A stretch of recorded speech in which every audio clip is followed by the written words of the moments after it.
नमस्कार दोस्तों, मैं ऋतिक श्रीवास्तव एक बार फिर आ गया हूं आप सभी के सामने एक नए ऐतिहासिक चेहरे के साथ। आज हम बात करेंगे प्राचीन इतिहास के सबसे महान शासक अशोक के बारे में। अशोक का जन्म 304 ईसा पूर्व में होता है। इनके पिता का नाम बिंदुसार व माता का नाम धर्मा था। इनकी माता का नाम कई ग्रंथों में और लेखों में सुभद्रांगी बताया जाता है। 18 वर्ष की उम्र में ही इन्हें तक्षशिला में उत्पन्न एक विद्रोह को शांत करने के लिए भेजा जाता है, जिसे इन्होंने चंद घंटों में ही समाप्त कर दिया। उसके बाद इनकी बहादुरी को देखते हुए इन्हें अवंती का राज्यभार दिया जाता है, पर इतना काफी नहीं था उनका सम्राट बनने के लिए, क्योंकि बिंदुसार को उनके पुत्र सुसीम प्रिय थे, जो उन्हें प्रबल दावेदार लगते थे राज्य देने के लिए, तथा उनकी मां एक सामान्य घर से ताल्लुक रखती थी।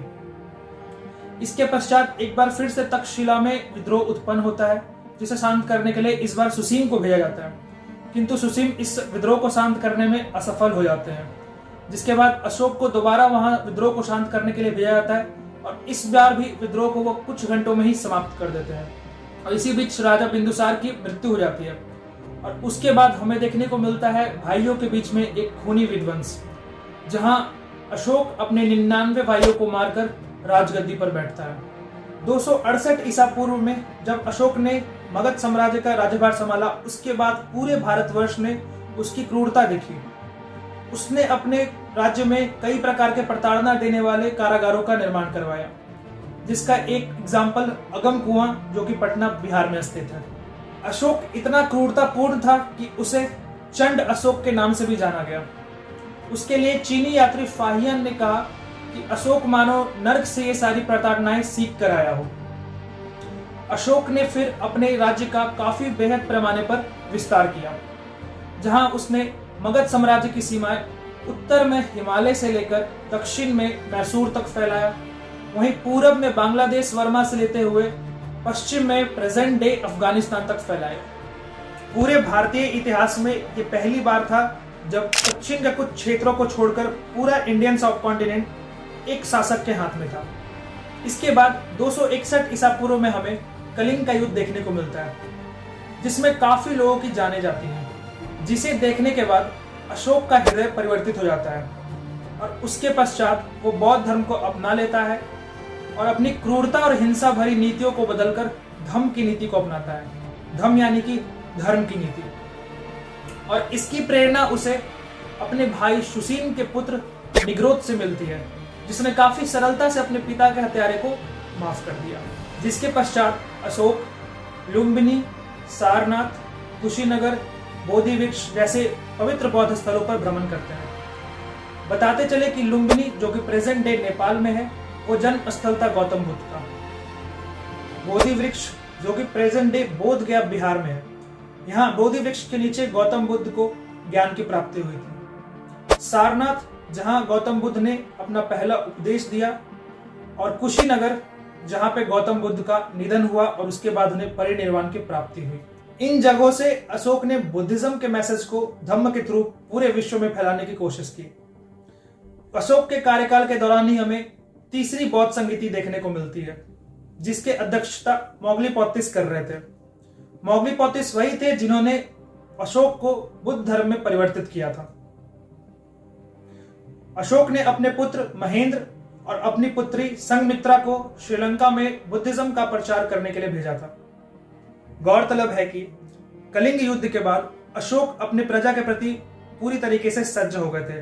वो उनकी अथाह मदद किया करते थे, उनकी हर प्रॉब्लम्स को, उनकी हर बातों को वो सुना करते थे। अशोक ने अहिंसा, प्रेम, सच्चाई, सम्मान, जीव जंतुओं के प्रति दया इत्यादि कई सारे संदेश समाज में दिए। अशोक ने भले ही बौद्ध धर्म को अपना लिया हो, परंतु वह हर धर्मों के लिए सज्ज रहता था। उसने धम्म महामात्य नाम की एक पद की शुरुआत की थी, जिसका कार्य सभी धर्मों के लोगों की भलाई करना था, तथा उन्होंने आजीवक संप्रदाय के भक्तों के लिए गया में स्थित बराबर की गुफाओं को समर्पित कर दिया था। बताते हैं कि ईरानी शासक डेरिसियस से इन्हें शिलालेख यानी कि एडिक्ट लिखने की प्रेरणा मिलती है। अशोक ने कुल 33 शिलालेख लिखवाए थे, जिनमें पिलर एडिक्ट्स और रॉक एडिक्ट्स दोनों शामिल हैं। इन शिलालेखों की खोज फैंथलर ने की थी और इन पे लिखी गई भाषाओं को डिसाइफर प्रिंसेप यानी कि जेम्स प्रिंसेप ने किया था। इन शिलालेखों पर खरोष्ठी और ब्राह्मी लिपि का प्रयोग किया गया था तथा अरमाइक और प्राकृत जैसे भाषाओं की उपयोग की गई थी। इन अभिलेखों पर अशोक को उनके असली नाम यानी कि अशोक के साथ नहीं संबोधित किया जाता है, बल्कि उन्हें देव नाम प्रियम यानी कि देवताओं का प्रिय और प्रियदर्शी यानी कि सबों का प्रिय नाम से संबोधित किया जाता है। कई बुद्धिस्ट टेक्स्ट यह बताते हैं कि अशोक ने गौतम बुद्ध के 7 अवशेषों को 84,000 टुकड़ों में बांटा और उनके ऊपर स्तूपों का निर्माण करवाया, जिनमें सबसे बड़ा और महत्वपूर्ण स्तूप मध्य प्रदेश में स्थित सांची का स्तूप है और बिहार के राजगीर में प्रसिद्ध स्तूप शांति स्तूप। अशोक के 13वें पिलर एडिक्ट से हमें कलिंग के युद्ध की जानकारी मिलती है तथा 14वें एडिक्ट में वो साफ साफ कह रहा होता है कि इन शिलालेखों में की गई गलती उसकी गलती नहीं है, वो समाज में एक सही संदेश देना चाहता है।